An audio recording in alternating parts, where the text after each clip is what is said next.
네, 매주 월요일에는 신장남매로 여러분들 찾아뵙고 있지요. 오늘도 어김없이 신인규 변호사, 장유미 변호사 두 분 나오셨습니다. 어서 오십시오. 네, 안녕하세요. 네.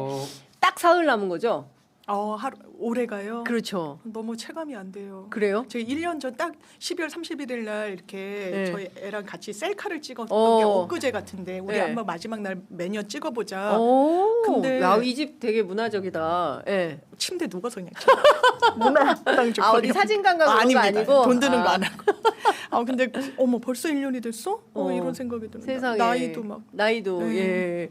신 변호사님은 그래도 올해 결혼도 하시고, 맞죠? 전 이제 네. 신혼여행도 작년에 못 했나? 가고. 올해 했나? 올해 했죠, 올해. 올해 했죠? 올해 4월. 개헌 끝나고 한 거죠? 제가 이제 탄핵 선고 탄핵 다음 선고 다음 날 날. 4월 5일인데 맞아. 그게 봄이네. 식목일에 가정을 심었죠. 맞아, 저희가. 맞아. 식목일이었다. 우리 간호코도 이렇게. 네, 식목일에 가정을 심었대. 그만큼 올 한 해가 너무 다사다난하고 그러니까. 시간이 맞아요. 빠르게 지나가서 하여튼 뭐 올해는 저는 작년보다는 조금 더 그래도 나아진 거 아니냐. 작년에는 그럼요. 뭐 아유. 추위에 다 동상 걸리시고 그 그렇습니다. 키세스단 또 응원봉 예. 우리 다시 만난 세계 부르면서 맞습니다. 예, 한마음 한뜻으로 투쟁해서 얻어낸 값진 결과 아닌가 싶습니다. 네.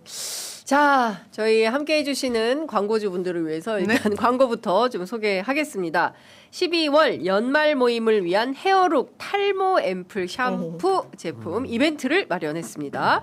자, 탈모 커뮤니티에서 난리 난 그 제품이 바로 취재 편의점에 광고로 들어왔어요.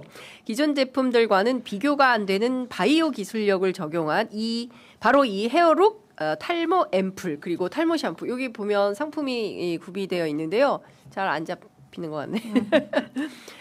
단순히 느낌이 좋다 이런 후기 수준이 아니라 주디메르만의 특허 기술의 임상 시험은 물론이고요. 무려 68인의 실사용 검증단까지 모두 완료된 제품입니다. 커뮤니티에서도 효과 중심 제품이라는 반응이 현재 이어지고 있습니다. 아래 더보기란에 남긴 링크를 통해서 페이지에 들어가시면 수많은 비포 애프터 사진 여러분들 함께 보실 수 있으신데요. 조작 1도 없대요. 예, 결과물을 확인하실 수 있으십니다. 해당 사진은 더마 코스메틱 피부과학연구소에서 25년 1월부터 3월까지 특정 대상자 기준으로 한 실제 검증단의 후기 사진이고요. 따라서 개인차가 조금 있을 수 있습니다. 두피를 젊게 모발을 풍성하게 바로 지금 주디 메르의 헤어룩과 함께 새로운 자신감을 찾아보시기 바랍니다. 애청자분들 최대 50% 할인하는 연말 기념 이벤트 준비했다고 하니까요. 지금 검색창에 주디 메르 검색 또는 더보기란을 링크 확인해 보시기 바랍니다. 야 저렇게 달라지는구나. 네, 야 비포 완전히 애프터가 달라지는. 진짜 다른 것 같아요. 완벽하게 다른 헤어를 여러분들께 선사해드리도록 하겠습니다. 자, 지금 오전 10시부터 민중기 특검이 마지막 수사 결과 보고서를 발표하고 있습니다. 저희가 특검팀의 기자를 보낼 수가 없어서 저희는 내용이 들어오는 대로 실시간으로 여러분들께 보내드리려고 하는데요. 김건희, 명태균, 건진법사 관련 국정농단 및 불법 선거 개입 사건 진상규명을 위한 특별검사 수사 결과에 대해서 속속 발표하고 있습니다. 속보가 들어오는 대로 여러분들께서는 저희들에게 알려주시면 될 것 같은데요. 자, 지금 속보 들어온 게 있습니다. 대통령 배우자 권한 남용으로 대한민국의 공적 시스템이 크게 훼손되었다. 통일교 윤석열 정부의 영향력을 끼쳤고 정교분리가 심각하게 훼손되었다. 김건희 씨가 3억 7천만 원대의 금품을 수수했고 현대판 매관매직이다 이렇게 보았습니다. 김건희 한학자 등 모두 20명에 대해서 구속했고 76명에 대해서 기소했다는 소식 들어와 있습니다. 증거 따라가는 수사를 지향했다 등등의 속보가 들어오고 있는데요. 일단 관련해서 들어오는 속보들을 종합하기 전에 지금 민중기 특검이 속보로 전해진 긴급 타전된 이 뉴스들에 대해서 종합해 볼 때 김건희 특검도 어땠다라고 평가하십니까? 그러니까 약간 부족하다, 미진하다 이런 평가가 나오는데 오늘 이 입장을 낸 걸 봤더니 이제 부족하다고 가장 많이 거론되는 수사의 두 축이 이제 삼부토건 주가 조작과 그리고 양평 고속도로예요. 그런데 지금 자료를 보면 이 뭐랄까요, 삼부토건과 웰바이오텍은 사건은 종결이란 표현을 썼고요. 양평고속도로는 의혹이 규명됐다라고 해서 네. 약간 이제 톤을 달리해서 아마 양평고속도로는 국수본에서도 더 수사할 수 있는 여지를 더 크게 남긴 것으로 보이는데요. 기본적으로 그렇습니다. 특검 입장에서는 삼부토건도 허위 공시를 해가지고 주가를 인위적으로 부양했다. 여기에 대해서는 처벌해야 된다. 자본시장법 위반 등등으로라고 돼 있지만 이게 김건희 특검이잖아요. 네. 삼부토건과 붙어 있는 사람은 김건희 씨입니다. 거기에 대한 규명은 사실 이루어지지가 못한 부분이 있어서 거기에까지 수사가 종합특검으로 이루어져야 된다는 생각이 들고요. 또 양평고속도로도 이게 인수위에 파견 나간 국토부 공무원이 갑자기 이 고속도로 다 이 완료됐던 것을 사실상 이제 변경을 했던 부분이 그 해당 공무원 선까지는 이제 뭐 구속 기소도 됐고 불구속 기소된 사람도 있는데 이거는 원희룡 전 장관도 한 번 소환도 못한 것으로 알고 있어요. 뭐 추석 때 소환한다 안 한다 이렇게 말이 나왔었습니다만 공개 소환이 이루어지지 않았거든요. 이것도 마침표를 더 윗선으로까지 수사해서 찍어야 됩니다. 네, 어떻게 보세요, 신 변호사님? 우선 저는 민중기 특검이 이제 180일 수사를 했는데 네. 질로 보나 양으로 보나 또 민중기 특검 개인 신상에 관한 논란으로 보나 저는 낙제점을 정말 줘야 될 상황 아니냐. 특검 수사 결과는 낙제점이다. 너무 실망스럽습니다. 그러니까 지금 뭐 전체적인 양부터 설명드리면 김건희의 국정 파괴 행위가 네. 어마어마하게 많다고 지금 국민들이 다 냄새를 맡고 있는데 이미 수사 결과를 딱 보니까 너무 형편없는 거예요. 뭐 수사가 시작 안 된 것들도 많지만은 수사가 된 것들도요.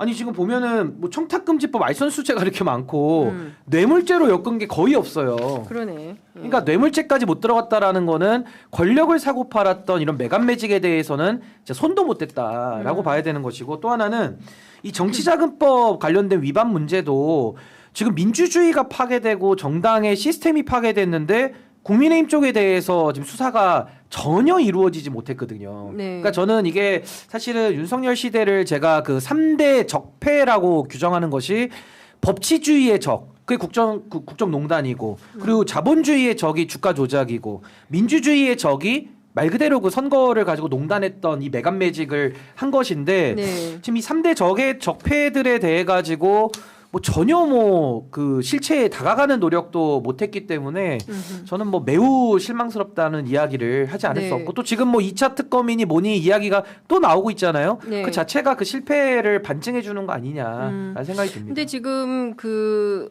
수사 기록을 보면 지금 샤넬 가방 2개 그라프 목걸이 그 통일교 한학자 윤영호 네. 그 8,200 사실상 8,300 이봉관 반클리프 아펠 이거 4위 취직기잖아요. 맞아요. 매간매직. 그다음에 이배용도 매간 매직이잖아요. 근거북이. 근거북이. 그다음에 서성빈도 거의 비슷한 거 아닙니까? 예, 로봇계 무슨- 사업이 그 실제로 뭡니까? 경호처에 이제 콘스탄트. 시계. 그렇습니다. 네. 그 바쉐린 콘스탄튼 시계. 그다음에 김상민 검사는 1억 4천짜리 그 그림이 갔어요. 이것도 하고 뭐 받았습니까? 공천 받은 거예요. 그렇지 않습니까? 로저 비비의 다 합치면은 이거는 누가 보더라도 뇌물인데 이거를 예. 알선수재. 끊어준 거죠, 알선수재로 알선수재로. 기소를 한 겁니다. 그리고 이제 최재형 목사는 청탁금지법 위반으로 이제 약간 단계를 두어서 각각 기소를 한 건데 이게 뇌물이 아니라 알선수재라고 하면 이게 왜냐면 말이 됩니까? 알선수재는 형량이 엄청 낮죠. 5년밖에 안 돼. 예, 알선수재는 굉장히 형량이 차이가 5년이고 뇌물로 하면 뇌물로 가면 이제 금액에 따라서 급감별로. 무기까지도 가는 거죠. 그렇죠. 근데 이렇게 지금 되니까. 이게 얼마입니까? 지금 종합해서 이제 4억이에요, 거의 3억 7,725만 원. 특검이 상계한 것만 이렇습니다. 맞습니다. 근데 이게 뇌물이 아니에요? 이게 뇌물이어야면 김건희의 이제 공무원 지위가. 신분, 그 비신분범이어서 일단 남편하고의 공모관계. 공모관계. 그러니까 공무원인 윤석열과의 모의가 있고 그쵸. 어떤 공모가 있어야지만 김건희도 뇌물죄로 의율할 수가 있는데 네. 제가 그래서 찾아봤어요. 너무 좀 이건 말이 안 되잖아요. 그러니까. 사실상 이 사람들이 김건희 김건희가 보고 뭐라고 줬으니까 그걸 윤석열 주겠어요. 보고 준 거죠. 이 그럼요. 사건자는. 예. 그러면 그 한 단계를 넘어가야 되는데 그래서 마침표를 찍으려고 윤석열 불렀는데 제가 이걸 보면서 너무 되게 바빠서. 꾀를 낸다라는 그러니까. 생각이 들었어요. 윤석열이 되게 꾀를 낸다. 이거 금거북이 뭐 받았어? 나 전혀 몰랐네. 그럼 이배용은 어떻게 임명했냐? 뭐 여러 단위에서 여기저기서 추천이 들어와서 갈만한 사람 보낸 거다. 뭐 네. 이런 식으로 다 빠져나갔단 말이에요. 예. 이거 국수본에서 수사 마침표 찍어야 됩니다. 이미 알선수재로 기소됐다고 뇌물죄로 의율할 수 없는 거 아니에요. 알선수재하고 예비적으로 뇌물죄로 재판 진행됐던 그 사례들도 있거든요. 이게 기본적 사실관계가 크게 다르지 않아요. 이게 공무원이냐 아니냐의 이제 큰 차이만 있지 이게 사실관계가 사실상 동일해요. 돈 받고 이거 내가 해줄 수 있어라고 한 게 일반인이면 알선수재, 공무원이면 너무 이 비난 가능성이 높으니까 이제 뇌물. 그래서 형량으로 다른 건데 우리가 이 공소장을 변경하거나 붙이거나 하려면 기본적 사실관계가 동일해야 되거든요. 근데 이건 동일하다고 이미 법원이 판시한 그런 사례들이 있어서 이거는 김건희까지 뻗쳐나가야 되는 근데 수사입니다. 이게 얼마나 당연하지만. 웃기냐면 사실 주가 조작도 김건희는 거의 몸통이거든요. 그렇죠. 근데 그동안에도 윤석열 검찰에서는 김건희를 뭐 방조범으로 뺀다 뭐 어쩐다 해가지고 결국에는 김건희는 마지막에 또 무혐의까지 처리하고 덮어버렸거든요. 네. 그러니까 저는 지금 이 사안도 알선수재로 끊고 가기에는 과거에 우리가 그 제1호 특검을 한 사안이 그 올로비 사건이거든요. 네. 올로비 사건도 검찰총장의 배우자에게 호피무늬 코트들 막 사다 바쳐가지고 그때 청문회까지 하고 특검을 첫 번째로 한 그랬죠. 사건이 올로비 바로 그 특검이에요. 사건이에요. 예. 그리고 예를 들어 박근혜 최순실 때도 최순실의 딸 정유라한테 말을 사주는데 왜 그게 박근혜 뇌물이 됩니까? 박근혜도 몰랐다 그러거든요. 근데 뇌물로 다 처벌받았어요. 신분도 공무원과 신분법리에 따라 가지고 경제공동체. 최순실도 경제공동체로 다 묶인 거거든요. 공모관계 입증이 돼가지고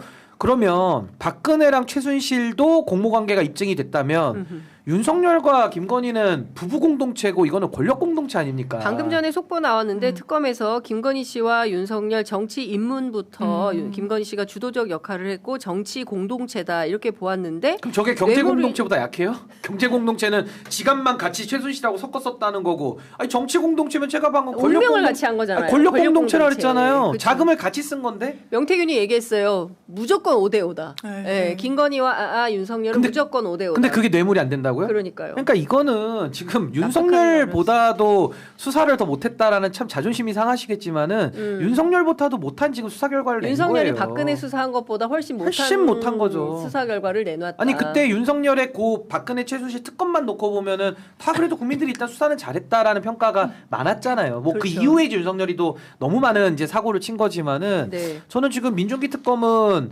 김건희랑 윤석열을 분리시켜가지고 이걸 알선수재로 뺀다? 저는 그게 더 힘들어 보이는데 지금 더 힘들어 보이는 거를 해낸 것이죠 어떻게 보면. 네. 있을 수 없는 거예요. 그리고 김영선 공천 개입과 관련해서도 확인했지만 불기소를 했는데 그거 김영선이 좀 해줘라 말이 많네. 이 부분에 대해서 불기소를 했다는 건가요? 입법 논의가 필요하다는데 이게 무슨 얘기인지 좀 확인이 좀 필요할 것 같고요. 그리고 또 하나는 통일교와 관련해서 지금 엄청나게 많이 물론 이제 통일교 특검을 통해서 더 확인이 좀 규명이 돼야 될 필요가 있겠지만 오늘 아침 경향신문 단독 보도만 하더라도 그 소위 트루마더 그 문건 있지 않습니까? 이제 그 내용을 보면 2021년 11월 한 학자가 일본의 통일교 핵심 관계자에게 보낸 서신 보고가 있어요. 근데 여기 보면 현 시점에서도 일본의 일반 국민은 이재명 여당 대통령 후보보다 윤석열 야당 대통령 후보가 차기 한국 대통령이 되기를 바라고 있다. 참 어머님을 중심으로 한 섭리적 관점에서 봐도 여기서 이야기하는 이 섭리라는 것은 정권 교체를 표현하는 거라 문재인 정부에서 네. 이 국민의힘 쪽으로 정권 교체되는 걸 섭리라고 통일교는 해석을 한다는 겁니다. 섭리적 관점에서 봐도 한일미 여기 또 한일미라고 그러네 일본에서는 한일미 3개국 일체화의 촉진을 위해서 윤 후보가 대통령이 되는 것이 하늘의 뜻이 아닌가 통감한다. 윤 후보가 이재명 지사를 이기는 것이 하늘의 뜻이 아닌가 한다. 이런 얘기까지 나오는 와중인데 이것도 세게 한 것 같지는 않아요. 전형적인 정교 유착 사건이다. 따라서 건진 통일교 관련 인사들 7명에 대해서 구속 기소하고 5명에 대해서 불구속 기소했다. 이 다인데 이것도 조금 납득하기는 어려워요. 뭐 납득이 안 되는 게 한두 가지가 아니어가지고 저는 지금 네. 지금 이 통일교 설명하시는 것도 납득이 안 됐지만 아까 그 김영선 공천 개입 건도 뭐 예. 입법이 필요하다는 소리를 하잖아요. 이게 무슨 얘기냐면 당선인 신분이었잖아요. 그러니까 이거를 해줘라 한 시점이 5월 9일이고 맞아요. 대통령에 취임한 게 5월 10일이기 때문에 특검팀이 불기소했다는 거예요. 당선인은 예비적인 대통령 예비적 그거- 신분이기 때문에 그거는 새롭게 입법을 하지 않는 한 이거는 불기소 사항이라고 본 것 같아요. 그게 그래서 입법을 해서 기소해라 이런 것 같은데 전혀 그렇지 않고 과거에도 이명박 대통령 맞아요. 당선인 네. 그 신분 논란됐던 때 맞아요. 정리가 된 게 하나가 있고 이거는 지금 신분범의 문제가 아니라 네. 제가 뭐 수십 번 수백 번을 얘기하지 않습니까? 아니 뭐 얼마나 더 얘기를 해야 특검이 얘기를 갖다 들을까요? 예. 결국 정당에 대한 이건 업무 방해를 봐야 되기 때문에 당선인이냐 아니냐가 전혀 중요하지 않습니다. 아니 방해행위가 있으면 처벌받는 거예요. 아니 제가 방해해도 처벌받는 거고요. 네. 앵커님이 방해해도 처벌받는 거예요. 업무 네. 방해라니까요. 업무 방해. 근데 거기에 대해서 무슨 그러니까 신분이 필요합니까? 정당이 정해야 되는 정당 사무에 대통령이든 당선인이든 아무개가 끼어든 거잖아요. 그러니까 뭐 좀 업무- 해줘라 이렇게. 그러니까 업무 방해라는 행위가 있고 또 그 업무 방해 결과물이 지금 나온 상황에서는 거기에 관여된 사람은 다 공범으로 처리를 하는 거예요. 네. 우리 형법에 우리 판례에도 보면은 순차 공모 법리도 다 인정하고 있고 예. 뭐 순차 공모를 빼더라도 개개의 구성원들끼리 특히나 명태균 씨 같은 경우는 빠져나갈 수가 없는 상황 아닙니까? 네. 근데 거기에 대해서 지금 전혀 수사 안 하고서 무슨 입법 핑계를 대고 있는데 아니 그런 논리로 치면요 대학에서 입시 비리 저지르고 입시 부정 저지르는 것도 그 입법 불비로 처벌 못 하는 겁니까? 다 업무방해죄로 처벌하고 있어요. 근데 왜 정당만 예외입니까? 정당에서 그럼 앞으로 공천은 명태균 같은 사람들 나와가지고 권력자 등에 힘있고 당대표랑 사부작 해가지고 받아내서 그 월급 반띵하고 이렇게 됩니까 이제 앞으로는? 이게 큰일이네. 아니 어떻게 정당 민주주의와 민주주의 파괴 중대범죄 혐의에 대해서 현행 법조로도 충분히 처리가 가능하고 기소가 가능한데 본인들이 판사예요? 아니 민중기 특검은 판사 출신이니까 여전히 본인을 특별 검사가 아니라 뭐 특별 판사로 인식하고 있는 겁니까? 아니 지금 있는 법조항으로 충분히 가능하고 기소를 해서 법원의 판단을 받아봐야지. 자기들이 뭔데 입법이 필요하다? 무슨 시민단체 기관이에요? 자기들이 뭐 시민운동합니까 지금? 저는 이 중대한 범죄 혐의에 대해서 전 특검에서 이렇게 면죄부식으로 주면서 입법이 필요하다 빠져나가는 거 정말 이거 잘못된 처신 아니냐 네. 그런 생각이 듭니다. 매우 심각하다라는 생각이 좀 드는데요. 그 뭐 지금 막 발표되고 24분 지금 아마 현재 발표 중에 있을 텐데 관련된 내용을 좀 종합해 보면 특검팀은 이런 판단을 하는 것 같습니다. 명태균과 관련된 의혹은 검찰 수사가 상당 기간 진행되었음에도 불구하고 김영선 전 의원과 명태균 간에 정치자금 수수 등을 구속 기소한 이외에 윤석열, 김건희 등에 대해서는 어떠한 처분이 없었는데 명태균이 21년 서울시장 보궐선거, 22년 대선, 뭐 여론조사만 집중해서 본 것 같아요. 고 대납, 여론조사 대납과 관련해서만 정치자금법 그 위반 혐의로 정치자금 부정수수 등의 이유로 윤석열, 김건희를 엮고 나머지 그 공천 개입에 대해서는 안 한 것 같습니다. 그런 게 정치자금법 위반으로만 본 것 하고 같아요. 이거를 뭐 직권남용이나 말씀하셨다시피 뭐 업무방해 이걸로는 이제 하질 않았네요. 기소를 하지 않았어요. 딱 오로지 그거만 원포인트. 근데 이게 명태균 게이트 수준 사실은 핵심은 여론조사는 부수적인 거고 중요한 건 공천 개입이거든요. 공천 매간 매직이죠. 그렇죠. 공천과 매관 매직이고 여기에 김상민이 들어가는 거 아니겠습니까? 네. 그리고 여기에 규모가 얼마나 되는지에 대해서는 어마어마하다라는 게 이제 국민의힘 관계자 입을 통해서도 막 나왔던 건데 결국에 원 포인트만 한 거예요. 여론조사. 그리고 3억 7천. 그 공천 개입의 방식에 또 여론 조작이 하나 또 들어가는 그렇죠. 거고, 그러니까 복합적인 맞습니다. 범죄들이 켜켜이 엮여 있는 건데 예. 이번에 그 김건희 특검 있잖아요. 그 법 한번 찾아보세요. 김건희 이름 다음에 누가 나오는 줄 아십니까? 명태균이 나와요. 맞아요. 김건희, 명태균, 건진법사 이렇게 나오거든요. 예. 근데 명태균에 대해서 그냥 아니 이 정도 수사 결과 낼 거면은 돈 들이고 그 어마어마한 수사 인력 파견하고 기간도 연장해가지고 왜 했습니까? 아니 그 정도면요 그냥 국수본이 해도 다 하는 거 아닙니까? 그 정도는 지금 민중기 특검이 낸 결과는요. 예. 아니 좀 어느 정도 말이 되는 얘기들을 해야지. 본인들이 무슨 입법이 필요하다 이런 소리 하려고 할 거면은 모도로 특검 갖고 특검보 왜 했습니까? 그 어마어마한 대우 받고. 네. 어처구니가 없습니다 진짜로. 특검 예산이 얼마였는지 좀 찾아주세요. 아니 저 정도 결과물 내세우면서 예. 그 법이 없어서 처벌을 못하는 겁니까 지금? 이게 말이 안 되는 거죠. 법이 너무 없어서 비겁한 처벌을 거죠. 못 한다는 거는 말이 안 되고. 그 윤석열이는 말씀하신 어떻게 했어요 그때? 윤석열이도 법이 없는데 네. 어떻게 그럼 지각 공동체로 해가지고 대법원까지 유죄 받았습니까? 그러니까. 윤석열이도 입법이 필요하다 그랬습니까 그때 당시에? 말 같은 소리를 해야죠. 신인규 본인들이 변호사가 무능한데. 이제 오늘 지금 막 너무 화가 나가지고 막 얘기를 하고 아니 있는데 이런 결과 가져올 거면서 무슨 특검을 합니까 이게 지금 국민들 앞에서 이 중요한 사건들을 말입니다 지금. 그러니까요. 그리고 그 지금 양평 공흥지구 아니 그 전에 관저에 부당 개입한 것과 관련해서도 다 직권남용이네요. 그리고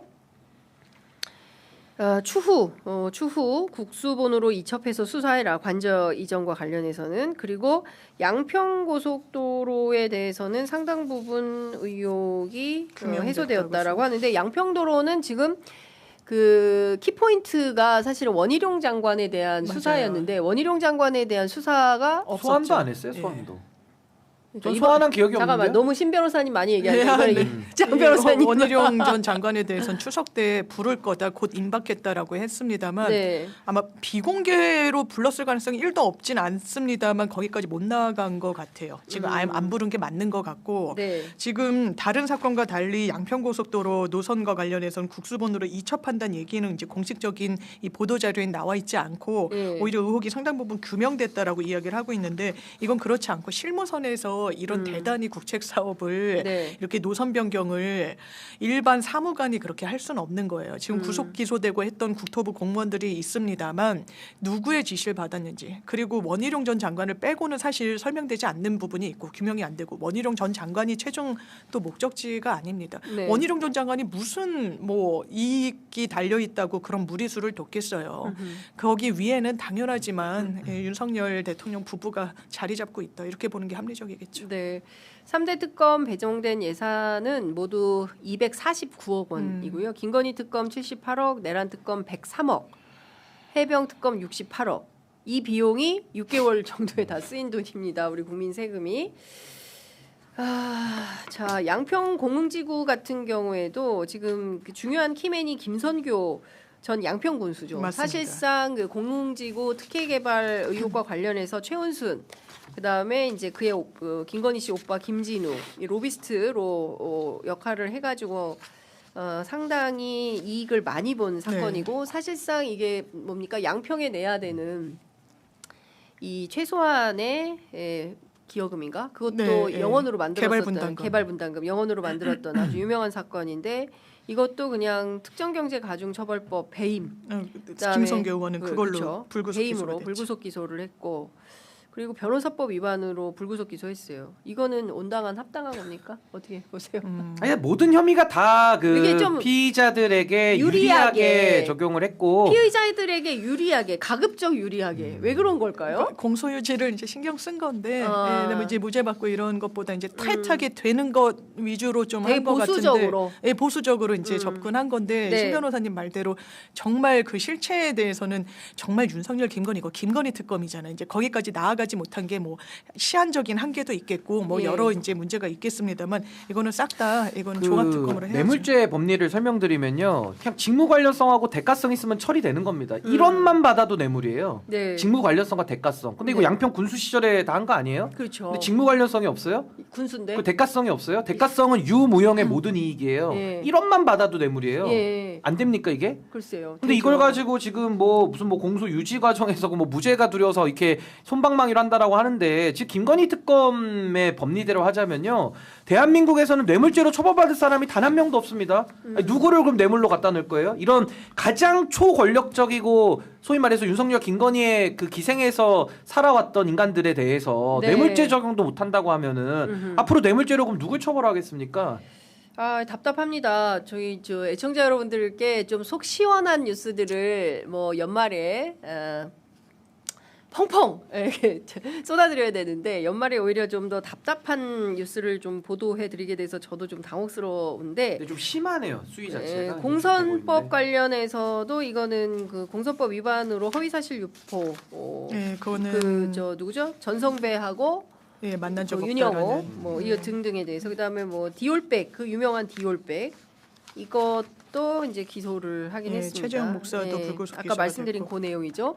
지금 그 김건희 특검 그 수사 대상 가운데 기업들의 코바나 컨텐츠 전시의 그러니까 뇌물과 관련된 건 다 경찰로 넘기는 것 같아요. 뇌물성 협찬 의혹. 그다음에 조병로 경무가 있잖아. 네. 그거 뭐 해, 내가 마약 할게 수사, 뭐 이렇게 했던 거 마약 아, 수사. 그것도 구명 로비 의혹. 그다음에 명태균의 대우조선 파업과 창원산단 지정 개입 의혹.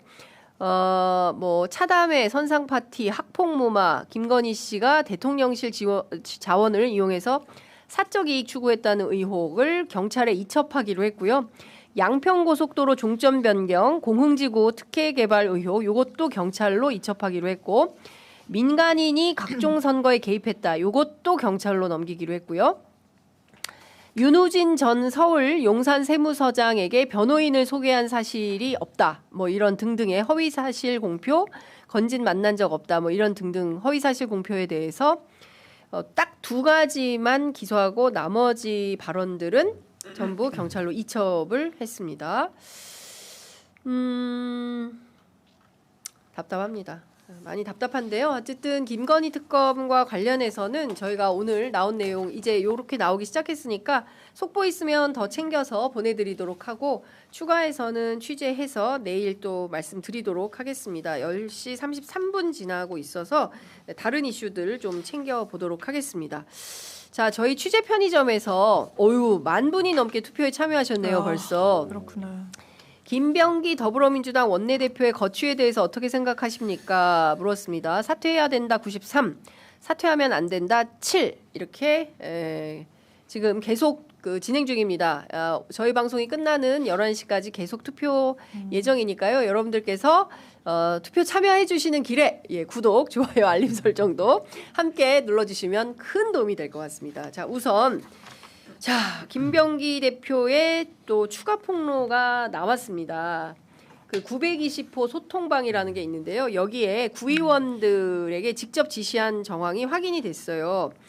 뭘 지시하면 확인하겠습니다, 사모님. 네, 사모님. 네, 사모님. 네, 확인했습니다. 뭐 이렇게. 그다음에 뭐 대방동 파크 골프장 조성 안내에 대해서 체크해 보시라고 올려요. 그러면 네, 알겠습니다. 네, 알겠습니다.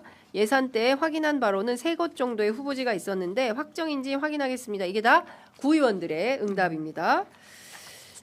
또 있어요. 이게 다가 아닙니다. 그리고 최대한 빨리 의원님 일정 가능하다면 다음 주 중에 신대방 1동 노래교실, 노량진 2동 노래교실 잠시 들러 인사드리길 바랍니다. 곧 3개월이 되어서 다른 노래교실로 이동할 겁니다. 라고 사모님이 올리면 네 사모님, 네 사모님 하고 김병기 대표가 잡으세용 이렇게 또 올려요. 그리고 네 의원님 이렇게 됩니다. 어떻게 보십니까? 그러니까 의혹이 계속 나오고 오늘도 이제 한겨레에서 추가로 나온 거고 네. 이 부분에 대해서 이제 하나하나 건 바이 건으로 이제 김병기 원내대표가 사실과 어떤 점에서 다르다는 것을 이제 좀 이야기를 하고 있는데 아직 이 해당 보도 오늘 조간 보도에 대해서는 이야기가 나온 것 같지 않고 아마 구의회 의원들을 사적으로 뭐 이렇게 좀 이른바 갑질한 거 아니냐라는 의혹에 대해서 또 오늘 어떤 입장이 나올지 봐야 될 것 같고 종합적으로 내일 또 입장 발표가 있으니까 거기에서 이제 뭐 거치 표명까지 이를지 않을지 뭐 이제 여러 가능성이 열려 있는 것 같습니다. 경향신문의 단독 보도도 있습니다. 그 차남 지금 보면은 지금 나온 게 장남 며느리 네. 그다음에 이제 차남 그다음에 부인 네. 본인 뭐 이렇게 있는 거 아니겠습니까? 그러면 그 노컷 보도에 따르면은 그 여의도의 5성급 호텔에서 70만 원대 오찬 쿠팡, 그다음에 칼 호텔 164만 8천 원, 그리고 공항 의전, 그죠? 물론 이제 본인은 원하지 않았고 잘 안 됐는데 뭐 그쪽에서 이렇게 한 거다. 보좌관이 6개월인 생후 6개월인 그 손주가 있는 걸 알고 이렇게 한 거다. 뭐 등등의 반박을 하고 있긴 합니다. 이 가운데 차남의 빚섬 취업 청탁 대가로 경쟁사 두나무 문제를 지적했다라는 전직 보좌진의 폭로가 또 나왔습니다. 김병기 원내대표의 전 보좌관 A 씨가 원래는 다른 기업에 차남 김모 씨를 취업시키려고 했고 이를 위해 보좌진이 김 씨 이력서를 들고 다녔다라고 주장을 하고 있고요. 중요한 포인트는 어쨌든 뭐 빚섬에 취직을 했는데 그 빚섬의 취업이 성사될 즈음에 경쟁사를 공격해야 된다라는 지시를 받았고 실제 정무위 소속이었는데 이 당시에 빚섬의 뭡니까? 경쟁사 두나무에 대해서 뭐 비판하는 이런 질의를 실제로 했다라는 게 핵심인 것 같습니다. 김 변호사님. 저는 이제 뭐 김병기 원내대표가 이제 내일 본인의 입장을 다 밝힌다고 하는데 아마 이게 거의 뭐 오전, 오후, 저녁 이렇게 지금 계속 나올 거예요 아마. 그래서 지금 이 의혹들에 대해서 이게 말끔하게 해명이 되기는 전 어려운 수준에 이미 이르렀다라는 생각이 드는 거고 이게 그 뉴스타파 보도로 그 구의회 부의장의 업무 추진 카드를 같이 쓴 것 부분은 일단 녹취로는 확인이 되거든요. 물론 네. 뭐 과거에 수사받아서 뭐 무혐의로 떨었다 이런 이야기는 합니다만은 아마 그 수사 과정도 또 문제가 아마 될 가능성이 꽤 있습니다. 그래서 이 사안에 대해서는 우리 국민들이 잘 몰랐잖아요. 몰랐다가 네. 이제 다시 그 점화가 되고 있는 그런 상황인데 저는 이거를 더 이상 이제 뭐 해명의 단계로 하는 거는 좀 그 단계가 지나온 것 같고 아무래도 김병기 원내대표가 그동안에 뭐 언론들을 대하는 태도나 이런 것도 굉장히 좀 고압적으로 했던 부분까지도 지금 다 뭉쳐져서 여기까지 흘러온 거라서 전 내일이 아마 입장 발표가 거의 마지막 그 과정이 될 것 같고 아마 그 이후에는 이제 본인의 그런 직에 대해서 아마 좀 어떤 처신 어떤 뭐 사의를 표한다든지 여러 가지 조치가 뒤따를 것 같고 이게 거기서 멈춰질 것 같지가 않아요. 그러니까 그 이후에 지금 나온 의혹들에 대해서도 아마 이건 또 뭐 형사적으로 또 그 고소고발도 들어가고 있기 때문에 아마 이 부분을 정리하는 게 굉장히 쉽지 않을 것 같다. 이게 또 외부에서 그 제기된 의혹 같으면은 뭐 여러 가지 오류도 많고 이 검증할 부분이 훨씬 더 많을 텐데 지금 이거는 보좌진들과 함께 나눴던 이제 내부 정보가 다 나오고 있는 거라서 아마 사실관계 규명도 쉽게 이루어질 수 있지 않을까 싶습니다. 네, 저는 이런 겁니다. 이제 타인에게 무슨 지적을 할 때는 본인에게 가장 엄격해야 돼요. 근데 그것은 일종의 그 정당도 마찬가지다라는 겁니다. 가랑비에 속옷 젖는다고 수많은 인사들에 대해서 거취 문제가 제대로 종결되지 않은 채 이렇게 오니까 뭐 다른 사람들도 그런데 왜 나한테만 그래? 이제 김병기 대표가 지금 그런 판단이라는 거예요. 그래서 낮은 자세로 더 열심히 일하겠다라는 거예요. 물러날 생각은 없다라는 게 이제 확인이 되는데 그래서 일각에서 국민이 잘못했습니다. 뭐 이런 얘기까지도 우스개로 민주당 주변에서는 나오고 있습니다. 근데 과연 이런 게 옳은 것이냐라는 것이죠. 중요한 포인트는 우리가 21세기에 들어서 제가 늘 말씀드리지만 두 번의 시민혁명 했고요. 첫 번째 시민혁명은 막 이렇게 제 식구 감싸기 하다가 잘 안 됐어요. 문재인 정부 그렇지 않았습니까? 그래서 그 반성과 성찰 속에서 있다가 내란 속의 윤석열이 갑자기 비상계엄하고 뭐 이러면서 이거를 수습하고 온 국민의 힘으로 그야말로 전 국민의 집단지성으로 아주 평화롭게 질서 있게 이 혁명을 잘 완수해냈고 그렇게 해서 국민주권 정부가 탄생을 했는데 그렇다면 이 정부를 떠받치는 여당인 민주당이 사고는 날 수 있어요. 언제나 문제는 생길 수 있어요. 중요한 건 그 문제를 처리하는 방식입니다. 그렇죠? 그러면 이 문제를 책임 있게, 그죠? 책임 있게 처리하는 방법을 국민들께 보여주고 그리고 잘못에 대해서 지난번 정청래 대표가 사과한 것처럼 적극적으로 사과하고 꼬리를 끊고 넘어가야 되는데 윤석열 때도 마찬가지였어요. 뭐가 잘못이야, 그죠? 항상 문제가 터질 때마다 윤석열식 대응이라는 게 어땠습니까? 국민 니네가 잘못 알아들었어. 난리면이라고 그랬는데 왜 바이든이라고 우겨? 그래서 MBC 기자들 1호기에 태우지도 않고 이런 방식으로 물론 민주당이 그렇다는 것이 아니라 사건이 터졌을 때 이 사건을 처리하는 방식에 있어서 과연 이게 옳은 것이냐. 정치는 책임 정치인 거예요. 그런데 그러지 않고 뭐 딴 사람들도 다 안 그만두는데 왜 나한테만 그래? 왜 나한테만 그만두라 그래? 이거 사실이 아니야. 라고 버티기를 한다고 해서 해결이 될 수 있는 거냐. 이제 그렇지 않다는 것이죠. 이거를 내일까지 끌면 무슨 의미가 있겠습니까? 모레까지 끌면 무슨 의미가 있겠습니까? 저는 민주당도 집단지성이 있는 정당이 저는 의총을 굉장히 신뢰합니다. 더불어민주당의 의총 과정에서 이 결정되는 논의 과정을 보면 그래도 민주당은 확실히 다르구나라는 판단을 저는 이제 제가 그 국회반장 할 때 늘 그런 걸 느꼈어요. 그래서 지금도 그런 힘을 좀 보여주시라라는 말씀을 좀 드리는 것이고요. 제가 취재한 바에 따르면 내년도 5월이에요. 그 더불어민주당 원내대표 경선이 지금 3파전으로 알고 있습니다. 예. 제가 취재한 바에 따르면 박정 의원, 백혜련 의원, 한병도 한병도 의원 이 세 명이 지금 그 원내대표 경선을 뛰고 있는데 이분들이 매우 난감해하고 있어요. 원래 내년 5월이기 때문에 천천히 가야 되는데 경우에 따라서 상황이 변경될 수도 있기 때문에 근데 중요한 것은 나 아니면 안 된다라는 생각은 버려야 되지 않나라는 생각을 합니다. 어떻게 보세요? 아니 근데 저는 민주당 사람은 아니지만. 네, 그러니까 저는 이제 외부에서 바라볼 때는 지금 김병기 원내대표도 국민 눈높이에 따르는 그런 조치를 반드시 해야 될 책임이 무거운 책임이 있는 거고요. 그리고 직이 높을수록 더 그 권한과 책임은 더 막중해진다 이 생각이 들고 전 최근에 그 정청래 대표께서 그 기자간담회 하면서 뭐 장경태 의원 윤리감찰단 그건 어떻게 됐냐 여기에 대해서 아예 답을 안 하더라고요. 근데 전 그런 것도 국민들 시선에는 안 맞는다고 봅니다. 그러니까 김병기 원내대표도 당연히 뭐 이걸 지금 우리가 유무죄를 따지자는 게 아니니까 정치적 차원에서 당이 취할 수 있는 어떤 조치 내지는 본인의 결단 이런 것이 필요한 것이고 지금 당내에서 문제됐던 의원들이 한두 분 더 계시잖아요. 그러니까 네. 그런 부분들에 대해서도 저는 국민 눈높이에 따른 정치적 책임을 좀 다 할 때 민주당이 더 국민들의 많은 선택을 받고 아 좀 다르구나 신뢰를 할 만하구나라는 생각을 더 얻을 수 있지 않을까 싶습니다. 네.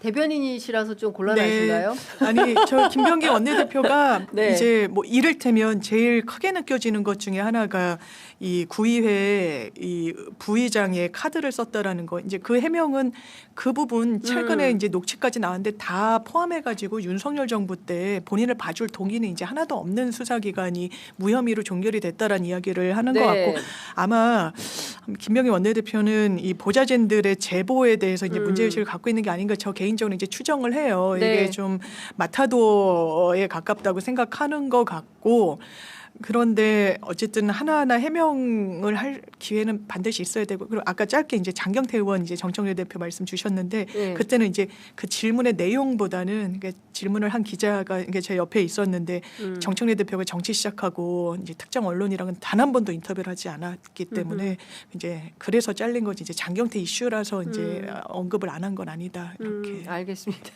대변인으로서 매우 곤란한 네, 속보가 여러 가지 들어와 있는데요. 쿠팡이 1인당 5만 원의 상품권을 지급하고 개인정보 유출 문제에 대해서 보상안을 발표를 했다고 하는데요. 쿠팡 차원에서는 1조 얼마입니까? 1조 6,850억 원에 대해서 보상하는 건데 이걸로 퉁치자는 겁니까? 어떻게 생각하세요? 아니 뭐 쿠팡은 지금 전 국민적 공분 위에 네. 더 지금 끓는 물에 지금 뭐 기름 붓고 있는 이런 상황이어가지고 네. 뭐 지금 어떤 보상안을 지금 얘기해서는 전 될 때는 아니라고 봅니다. 일단 네. 쿠팡이 그 동안에 지난 한 달간 네. 이슈의 중심에 있으면서 그 김범석 의장인가요? 계속 도망다니고 묻는 말에 답도 하지도 않고 또 국민들의 불안감만 더 가중시켰던 이런 사안들에 대해서 저는 이제 더 이상 쿠팡에 대해서 우리 국민들이 베풀어줄 관용은 남아있지 않다. 그리고 지금 보상안 같은 경우도 뭐 들어봐도 황당하네. 그냥 황당한 액수잖아요. 그러니까 이거는 정말 국민들을 우롱하고 국민들을 거의 뭘로 보면 저런 얘기를 할 수 있을까? 글쎄. 그리고 어제인가요? 그 김범석 의장 뭐 사과문도 나왔지만 그냥 변명문이잖아요. 그렇죠. 그러니까 이제는 저는 이제 말로 어떤 뭐 자구책을 가지고 이제 협상할 수 있는 그 단계는 여기도 지나간 거 아니냐. 근데 그렇게 저는 봅니다. 아까 말씀하신 대로 국민들 5만 원씩 나눠주면 다 좋아할 거 아니야. 이따 울겠지. 대충 이걸로 넘어가겠지. 여론이 반전될 거야. 물론 이제 그래 뭐 쿠팡에서 5만 원 상품권 받으면 그거 어디다 써야지 이렇게 생각하시는 시민들도 있을 수 있어요. 그러나 지금 이 상황에서 대충 국민들한테 5만 원씩 돌려가지고 이 문제를 짬짬이 하려고 그냥 넘어가려고 하는 이 쿠팡의 태도 그렇죠. 이런 것 때문에 그동안 쿠팡이 이렇게 승승장구할 수 있었던 겁니다, 네, 여러분. 맞아요. 예. 그러니까 만약에 진짜 기분 나빠요. 이게 너무 실기한 거예요. 처음부터 이제 대책 아니나 이런 식으로 접근을 했다면 이게 제가 계산해봤더니 1조 6,500억이 네, 드는 예. 건데 많은 사람들이 너네 그 비용보다 정말 소비자한테 이 보전해주는 것보다 몇 천억 차라리 로비에 쓰는 게 맞다라고 생각하는 기업이지. 그래서 대한민국 외교야 뭐 어디 되든 말든 미국의 오브라이언 전 보좌관 그러니까. 통해가지고 마치 미국 기업을 대한민국이 탄압하는 것처럼 또 영문보 보고서와 국문 보고서가 있는데 영문 보고서에 따르면은 이 한국 보고서에는 대한민국 정부를 만나 뭐 협의를 했다라는데 대한민국 정부가 어프로치 했다라고 마치 본인들한테 네. 이러면 안 되는 거예요. 대한민국에 돈 벌고 미국에서 로비해가지고 대한민국을 어렵게 만들고 그러다가 자구책이라고 한 게 5만 원씩 줄게. 이거 어떠니 사과도 사과 같지 않은 사과. 이미 그러니까. 늦어버린 사과. 예. 정말 사과한다면요. 대한민국 국민 앞에 죄송한 마음을 느끼면 청문회 나와야 돼요. 그런데 청문회는 과거 일정 운운하면서 안 나오고 있잖아요. 한국말도 제대로 안 되는 그 미국의 10대 로펌 중에 하나인 그 출신 거기가 한국 대관 업무와 특화된 그런 로펌이라고 하더라고요. 네. 거기 변호사였던 사람을 대신 내보낸 거 아닙니까? 갑자기 대표라고 해서 이거는 국민들이 진짜 심판하고 한국에서 쿠팡이 설 자리는 이제 지금은 없어 보입니다. 그러니까요. 진짜 지금 속보 나왔는데 듣도 보도 못한 해괴한 방식이 정말 쿠팡식 해법이 아닌가라는 생각이 좀 들고 이런 금전적 보상 체계에 우리 국민들이 혹해가지고 돈 5만 원 받고 그래 쿠팡 일 없었던 걸로 덮자 이러지 않아요. 대한민국 국민들 그런 사람들 아닙니다. 이 검은 머리 미국인 이 김범석의 아주 그냥 잔꾀가 너무 사람을 더 대한민국 국민들의 공분을 자아내게 한다라는 말씀드리고 이 와중에 국민의힘 추경호 대표가 대구시장에 출마 선언을 어머. 했네요. 놀랍네요. 지금 이분 지금 수사받고 있지 않습니까? 피의자 신분 아닙니까? 방패막이로 사고하는 것 같은데요, 출마를. 야. 근데 그때 이제 영장 기각되면서 아마 뭐 구속영장. 자신감이 좀 붙은 것 같고 뭐 네. 이대로 그냥 유야무야 되겠다라는 판단하는 것 같고 뭐 그동안에도 대구시장 뭐 나온다라는 썰은 좀 있었기 그렇죠. 때문에 아마 좀 빠르게 좀 치고 나간 거 아니냐 싶습니다. 그러니까 결국에는 방패막이로 자기의 범죄 사실을 좀 그런 방어하는 의도가 있어 방패막이로 출마를 강행하는데 대구 시민들이 어떤 선택? 진짜 대구 시민들께서 현명한 선택해 주셔야 된다고 보고 집단지성을 발휘해 줘야 되는 거예요. 대구가 대한민국의 섬처럼 고립돼서는 안 돼요. 정치적으로 그러면 안 되는 겁니다. 이 부분과 관련해서 이 국민의힘을 지지한다고 그런 게 아니고요. 네. 추경호 원내대표가 계엄의 당일 밤에 어떤 행동을 했는지 이게 범죄로 되는지 안 되는지는 이미 이제 기소로 판가름이 나겠지만 이건 부적절한 거예요. 이건 있을 수 없는 행동이에요. 정치인으로서 이런 정치를 하는 사람은 정치권에 있어서 저는 안 된다고 생각합니다. 그런 걸 대구 시민들이 바로잡아 주셔야 된다는 네. 생각이 근데 듭니다. 출마 선언을 지금 한 거에 대해서는 상당히 이르게 지금 치고 나온 그렇죠. 건데 뭐 추경호 원내대표가 뭐 인지도 높이려고 그런 건 아닐 거고 아마 앞으로 추가적으로 이어질 뭐 수사 과정에 있어서 본인의 핑계거리 하나를 그렇죠. 또 만들어야 되니까 또 저런 좀 비열한 이런 행동들을 이어가는 것 같고 하여튼 정말 국민들께서 더 관심 가지셔가지고 이 내란의 밤에 대해서는 우리가 끝까지 규명하고 특히나 국민의힘 안에서 있었던 부분들 뭐 선거에 대한 거나 또 내란과 관련된 부분들은 그건 시효가 없다고 저는 봅니다. 네. 끝까지 저는 추궁해서 책임 물리는 쪽으로 우리 해야 된다는 생각이 들어요. 그러니까 결국에는 불출석 사유를 만들기 위한 술수 아닙니까? 술수죠. 이게. 전략이죠, 나 이거 전략. 뭐 선거운동. 네, 정치 대구에 탄압이야, 가가지고 이렇게. 정치 탄압이야. 네, 나 대구 가서 선거운동 해야 돼. 뭐 누구 만나야 돼. 미팅 계획 있어. 뭐 이런 거. 그러니까 불출석 사유. 이렇게 되면 뭐 그냥 유야무야 실종될 수 있기 때문에 이제 그런 방법을 선택하는 거다. 근데 과거에 많이 있었어요. 이런 게. 근데 더 이상 그런 것들이 통용되지 못하도록 특히 내란과 관련해서는 절대 그런 일이 없도록 확실하게 단죄해야 된다. 그래야 우리가 반민특위의 그 교훈을 제대로 알고 우리 대에 반드시 내란을 종식하자라는 게 작년 이맘때 9월였습니다. 근데 그때와 또 다른 상황이 펼쳐지고 있고 이렇게 특검의 수사 결과 발표가 너무 황당해가지고 이렇게 그냥 유야무야 될 거라면 그 돈 쳐들여가지고 왜 우리가 특검을 한 건가? 쳐들여요. 죄송합니다. 에코가 너무 격앙돼가지고. 화가 나시니까. 이렇게 왜 우리 국민 피 같은 국민 세금을 이렇게 써야 되냐? 이 돈을 왜 여기다 써야 되냐라는 생각이 좀 드는 거고. 그럼 2차 특검 해가지고 제대로 안 되면 또 3차 특검 해야 되겠나? 그 돈 또 써야 되겠나? 이렇게 생각이 좀 되는 겁니다. 맡은 바 책임을 다한다는 게 얼마나 중요한데. 근데 예? 저는요 돈도 돈인데 제가 아까 초반에 좀 화가 분노가 나는 이유가 오늘 완전 분노 폭발이야. 아니, 정말 극대노 신인규. 아니 시청자분들의 마음으로 제가 지금 여기 서 있으면서 그런 생각이 드는 거고 네. 아니 이게 뭐 돈 들여서 돈 아까운 것도 당연히 화가 나죠. 근데 더 국민들이 화가 나는 건 뭐냐면은 오히려 이게 추경호 등등등 이 범죄 혐의자들에 대해서 지금 특검이 면죄부를 주는 것과 똑같아요. 근데 면죄부를 주게 되면은요, 그 다음이 문제인 게 아까 반민특위 얘기했잖아요. 반민특위 실패하고 나서 대한민국이 어떻게 됐습니까? 더 퇴행되고 더 망가지잖아요. 반동이에요. 그러니까 저놈들이 더 치고 나오는 거예요. 저도 그게 제일 더 문제라는 떳떳해지고 거예요. 맞습니다. 과거보다 목을 한 3cm는 더 치켜들 겁니다. 그러니까 그 꼴을 미리 예상하니까 정말 피가 거꾸로 솟는 심정이고, 아니 우리가 반민특위 얘기도 여기서 몇 번 했습니까? 그러니까 잘하자고 한 거잖아요. 근데 결국은 또 안 돼. 그럼 대한민국은 그 반민특위의 역설적 어두운 교훈을 영원히 벗어날 수 없는 건가? 이제 그런 자괴감과 절망감 속에서 이 좀 분노감이 올라오는 거거든요. 그러니까 이래서는 안 반동이 되는 거죠. 있다는 게 저는 그게 가장 지금 화가 나는 부분인 그렇죠. 겁니다, 사실은. 예. 칠레 대선을 보십시오. 이번에 나치 그렇더라고요. 장교 아들이 대통령에 당선이 됐어요. 나치 장교 아들이었구나. 전 예. 극우 정치인이라고만 예, 그냥 알고 예. 있었어요. 그러니까 대한민국도 까딱하면 모르는 겁니다. 지금 보십시오. 김건희나 윤석열 그 깜빵 안에 앉아서 무슨 그 생각하겠어요? 코웃음 치는 거 보세요. 결국 10년 우리 구형하니까. 편이네. 특검도 우리 편인 거예요. 결국 특검도 우리 네. 편이네. 거봐. 김건희 씨 그 유명한 대사 있잖아요. 아니, 대사라고 하면 안 되지. 유명한 말 있잖아요.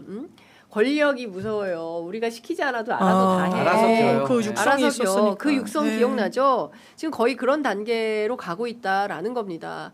그 특검을 맡기면 그 맡은 바 직분에 최선을 다해서 역할을 해주십사 하는 게 국민적 당부였고, 얼마나 많은 미디어가 특검팀을 응원했습니까? 그럼에도 불구하고 연말이 되는 이 와중에 이렇게 초라한 수사 결과를 가지고 이게 다요, 나머지는 모르겠으니 경찰로 넘겨서 수사하시오라고 하면 국민들은 진짜 참담해지는 겁니다. 어디에 기대해야 되는 거냐? 근데 제가 강조하고 싶은 게 그거예요. 수사했는데 잘 결과가 안 될 수도 있죠. 그걸 타박하는 건 아니고요. 우리가 보통 직을 건다 그러잖아요. 직을 걸고 한다는 것 자체가 아주 비장한 각오인데 결국 자기 가슴팍에 사표 쓰고서 하루하루를 일하는 거 아닙니까? 그럼 직을 걸고 한다라는 건 뭐냐면은 특검의 수사 의지로서 우리가 평가하는 거예요. 근데 이거는 뭐 김건희 특검도 마찬가지고 뭐 내란 특검도 그렇고 최혜병 특검도 그렇지만은 도대체 직을 걸고 사직생과 죽을 각오를 하고 정말 국민들의 마음을 이 사람들이 받아 안았는가? 아니 한덕수 구형으로만 봐도 내란 특검 15년 정말 국민들이 코웃음 칠 지경이고, 이 김건희 특검도 지금 적용한 법조들을 보세요. 아니 멀쩡하게 뇌물죄, 업무방해죄 다 있는데도 적용을 안 해버려요. 윤석열, 김건희 쪽에 유리하게 해줘요. 이게 말이 되냐는 거예요. 아니 직을 건다는 게 뭡니까? 목숨을 걸고 하는 거, 국민들이 목숨 걸고 막았지. 뭐 설렁설렁 아유 국수본이 하세요. 뭐 오늘 못하면 내일 해요. 내일 못하면 뭐 100년 뒤에 합시다. 국민들 그렇게 안 했습니다. 그렇습니다. 목숨 걸고 나와서 목숨 걸고 남태령 갖고 목숨 걸고 광화문 갖고 목숨 걸고 그 국회 나와서 체포영장 지켰어요. 집행하러 간 경찰들도 경호처랑 맞상대할 때 목숨 걸고 다 들어간 것들이에요, 다. 맞습니다. 근데 그것과 지금 특검에서 하는 이 수사 의지를 우리가 비교를 해보면 전혀 직을 거는 게 아니라 직을 가지고 그냥 가지고 노는 것 같아요. 직을 유지하면서 대접받고 그냥 놀고 있는 거예요, 그냥. 그러니까 국민들이 화가 나죠. 어떻게 무슨 입법 핑계를 대고, 예? 제도 핑계 대고 그거 하려고 지금 저기 들어가고 돈 쓴 게 아니지 않습니까? 충분히 할 수 있는데도 왜 안 하냐는 거예요. 그렇죠. 권한이 능력이 있는데. 능력이 있고 권한이 있는데 왜 안 일을 하잖아요. 안 하냐? 맡은 바 책임을 왜 다하지 않느냐? 이 보수주의자 신인규 변호사가 오늘 진짜 제대로 화가 나는 아니 겁니다. 원희룡 장관도 소환을 안 하는 게 말이 돼요? 그리고 조이대 내란 특검도 소환 하나 안 하고 그냥 무혐의를 준다고요? 그 말이 되냐는 거예요. 그렇죠. 일반 사건 그렇게 안 하잖아요. 근데 왜 그렇게 합니까? 아니 저희 같은 사람들 몇 번 부르지 않습니까? 예, 경찰 불려다니고 재판에 출석하느라고 일을 못할 지경인데 왜 이분들에 대해서 왜 이렇게 관대한 겁니까? 예, 결국은 이제 법조가 일어나돼가지고 다 한편입니까? 라는 비판까지 하게 되는 거죠. 역사 앞에 어떤 엄중함이 있는 겁니까? 역사 앞에. 예? 대한민국 역사 앞에 사초를 쓰는 심정으로 시작하시고, 예? 이런 분들 아닙니까? 근데 결국에는 이게 그냥, 아이고야. 이제 종합특검 하니까요. 희망을 한번 가져봐요. 막 민주당이 추진했으니까요. 귀엽다. 예. 아유 참 답답합니다. 예. 저는 2차 특검 때 미진에서 또 3차 특검 하자 소리 나올 것 같아가지고. 근데 갈수록 그것도 상황이 더 걱정입니다. 어려워지는 거는 부인할 수 없어요. 모든 게 다 때가 있고. 그렇습니다. 뭐 치료도 그렇고 이런 뭐 소위 말하는 과거의 구태들의 때를 벗겨내는 것도 다 때가 시기가 있죠. 있는 건데 그렇습니다. 그런 예. 부분에 있어서는 비판을 피하기가 어렵죠. 왜 그러냐? 지금 국민의힘은 여전히 내란의 복판에 있어요. 그 미디어오늘 기사 띄워주시기 바랍니다. 26일 날 나경원 의원이 국회에서 공정 미디어 정책 포럼을 열었고 이 자리에서 이재명 정부에 맞서자며 유튜버 여러분들 마지막 숨구멍 역할하고 계신다 생각해 존경합니다. 우리가 이진숙이다 했어요. 이 지경인 겁니다. 그럼에도 불구하고 여전히 이 끝나지 않은 내란의 한 복판에서 언론을 해야 된다는 게 참 힘듭니다. 그리고 끝으로 4분 남았는데요. 네. 이 와중에 또 내란을 엄호하고 대통령이 다시 돌아와야 된다며 윤 어게인을 외쳤던 인사 이해운 전 의원을 이재명 대통령이 초대 예산처 장관에 지명했습니다. 인사청문회가 곧 예정이 돼 있는데요. 자, 이건 곤란하니까 우리 신 변호사님 얘기해 주시죠. 네, 아니 근데 저는 이제 어제 사실 뭐 파격이라는 이야기를 언론에서 많이 쓰는데 사실 이재명 대통령께서 인사권을 행사하면서 이해운 이제 전 의원을 장관으로 지금 지명한 게 전 파격이 아니라 이해운 장관이 그걸 수락한 게 저는 파격이라고 봅니다. 그러니까 결국에는 국민의힘 안에서 뭐 제가 책으로도 썼던 보수의 종말, 이 보수의 종말을 직감한 내부자들이 이제는 이해운 장관 입장에서는 이제는 이재명 정부에 힘을 더 보태야겠다라고 마음의 변화를 일으킨 게 파격인 것이고, 어제 국민의힘이 그걸 가지고서 제명하고 어제 한바탕 소동을 치고 난리를 쳤거든요. 그러니까 그런 부분들을 보면서 이제 국민의힘이라는 이 집단, 뭐 정말 의학적으로 치자면 정말 용종에서 이제 암으로 변해가고 있는 이 암덩어리 같은 이 사회의 악의 축이 이제 이렇게 좀 무너져 가고 있는 거 아닌가 이런 생각이 들고, 물론 이해운 후보자에 대해서는 이제 청문회를 통해서 저는 검증할 부분들은 남아 있다고 봐요. 그러니까 대통령께서 인사권을 행사하신 건 당연히 존중을 받아야 되는 것이고, 또 국회에서는 국회의 권한이 있지 않습니까? 그걸 가지고 인사청문회를 통해서 이 내란과 관련된 명확한 인식을, 또 과거에 본인의 부적절한 발언들이 있었기 때문에 거기에 대한 인식을 저는 명확하게 확인을 좀 받아야 되는 것이고, 또 하나는 기획예산처 초대 장관으로 가는 거기 때문에 예산과 관련된 전문성, 그리고 조직을 장악해서 이끌 적임자로서의 능력을 갖췄는지 전 여기에 대해서는 좀 송곳 검증이 반드시 좀 필요하다. 그래서 만약에 인사로서 뭐 장관이 되고 역할을 할 수 있다면 반드시 이제는 이거 성공을 못 시키면 엄청난 이건 또 비판에 또 직면할 수 있는 상당히 좀 어떻게 보면 도전적인 인사이기 때문에 저는 뭐 이재명 대통령에게도 그 책임이 또 있는 것이고, 또 이해운 장관도 그 부여된 막중한 책임으로서 본인의 성과를 내야 될 아주 그 시험대 위에 올라가는 거 아니겠나라는 생각이 듭니다. 어떻게 생각하세요? 아니 저는 당내부의 분위기는 국민의힘의 어때요? 그러니까 약간 설왕설래가 있고 보면 뭐 이현주 최고위원도 본인 이제 SNS에 좀 부정적인 결로 올리고 했는데, 저는 기본적으로 국민의힘의 태도가 좀 이해가 안 돼요. 이제 같은 사람, 같은 진영 사람 쓰면 코드 인사니 무슨 뭐 회전문 인사니 이러는데 제명 이러면서 부역이라는 단어까지 쓰는 게 과연 맞느냐? 그럼 왜 코드 인사라고 왜 비판을 왜 하는 거예요? 그거는 이런 인사를 칭찬을 해야지, 논리적 일관성을 가지려면. 네. 근데 막 맞죠. 격앙돼서 이러는 게 참 좀 맞지 않다라는 생각이 들었고, 여기에 대해서는 제가 우석훈 교수 글, 이제 또 제가 경제 전문가는 아니다 보니까 이제 전문가분들이 우석진 교수셨나? 동생. 네. 그래서 동생분이 예, 쓰신 예, 글을 예. 봤더니 자기는 뭐 괜찮다고 생각한다. 예. 어쨌든 이게 경제적인 측면에서 이제 정치적인 논란과 관련해서는 이해운 의원이, 전 의원이 이제 본인이 청문회 과정에서 해명을 해야 된다. 그러니까 약간 분위기에 휩쓸렸다. 내가 당협위원장이니까 좀 어쩔 수 없었던 점이 있었다라고 지금 주장하고 항변하는 것 같은데, 그게 얼마나 설득력이 있는지 이제 검증대 위에 올라간 것 여기 같습니다. 이제 우석훈 교수의 페이스북 아마 우석훈 말씀하신 맞나? 어. 네. 뭐 이재명 정부에게는 그래도 이득이 더 많을 것 같다는 예, 그렇게 생각으로 아마 평가하셨더라고요. 글을 마무리하셔야 아마 그 예, 그렇구나. 예, 예. 우석훈 교수가 올렸어요? 네, 네, 네, 우석진이 그런 것 아니고. 같습니다. 예. 자, 중요한 포인트는 앞으로 이해운 후보자가 인사검증 과정에서 보여줄 태도, 그렇죠? 내용, 뭐 이런 게 아닌가 싶습니다. 이제 검증 과정에서 또 어떤 내용들이 터져 나올지 현재로서는 예단하기는 어렵지만, 결국에는 이것이 한국 정치에서 어떻게 피어날 꽃일까에 대해서는 잘 생각을 해봐야 될 것 같고요. 또 제가 취재한 바로는 큰 틀에서 보면 아주 큰 의미에서는 이재명 대통령의 정계 개편이 시작되었다. 좀 제대로 된 정치를 좀 새롭게 시작해보자. 2016년 탄핵 때부터 8년간 보수 정치가 완전히 망조가 들었는데 이제 그거 다 치워버리고 새로운 차원에서의 정계 개편이 필요하다라는 차원 아니겠냐. 큰 틀에서 보면 민주당의 운동장이 예전보다 더 넓어지게 되는 거다. 이렇게 의미 해석 부여하시는 분들이 있었습니다. 근데 저는 거기에 살짝 동의하는 거는 네.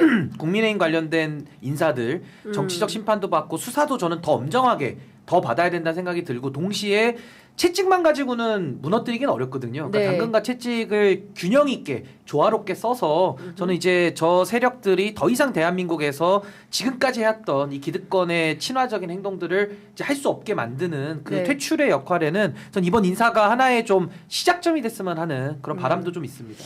네, 자 김병기 민주당 원내대표의 거취에 대해서 어떻게 생각하십니까? 오늘 취재 편의점 라이브 폴을 돌렸습니다.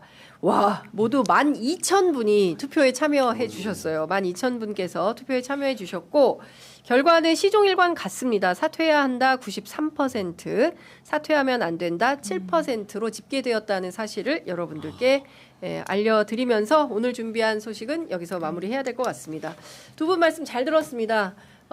연말 잘 마무리하시고 네. 우리 내년에 만나겠네요. 네, 새해 복 와, 많이 받으세요, 야, 여러분. 새해 복 많이 받. 아유 신년 인사들 한 네. 번씩 하시고 마무리하겠습니다. 아, 정말 올해 너무너무 힘들었지만 제자리를 잡아가는 한 해였습니다. 이거 다 진짜 장윤선의 취재 편의점 봐주시는 시민분들 저 포함해서 많은 분들 덕분입니다. 감사합니다. 네. 아니, 그리고 저도 그 대통령실에서 기자회견 그 백브리핑 같은 거나 또 대통령 대변인하고 일문일답 할 때 우리 장윤성 기자님 목소리가 자주 들려서 맞아요. 아니, 되게 반가워요. 저는 올 한 해 너무 고생 많으셨고 우리 시청자분들 복 많이 받으시고 내년에는 우리 장윤성 기자님만큼의 의지로 다 우리가 올 무장이 돼가지고 이 나라 바로 세우는데 뭐 저도 일익을 네. 담당하도록 하겠습니다. 네. 그 아, 의지를 좀 공유해야 돼요.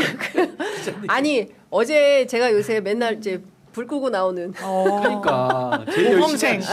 아니, 집에 가 좀 이제 네, 아니 근데 농담으로 그렇게 하고요. 그 기자들이 정말 늦게까지 맞아요. 고생 많이 취재를 합니다. 어제 제가 한 9시경에 나왔는데 그 시간 다 불 켜 있고 다 전화 취재하고 그렇게 일합니다. 예, 여러분들께서 기레기라고 욕하는 기자들도 현장에서는 다 뜨겁게 취재한다. 물론 안 그런 기자들도 있지만 대개는 열심히 한다. 저는 모든 직역이 다 비슷할 거라고 생각합니다. 이제 소수의 인원들이 문제를 일으켜서 전체가 그렇게 보이겠지만 그렇지 않다라는 점 말씀드리고요. 시청자 여러분들도 너무 그 올 한 해 고생 많으셨고 우리 또 장 변호사님 또 신 변호사님 1년 동안 취재 편의점 함께 네. 정말 이 뭐라 그래야 돼 박봉에 무슨 말씀이세요? 예, 저희가 내년에는 어떻게든 올려보도록 하겠습니다. 예.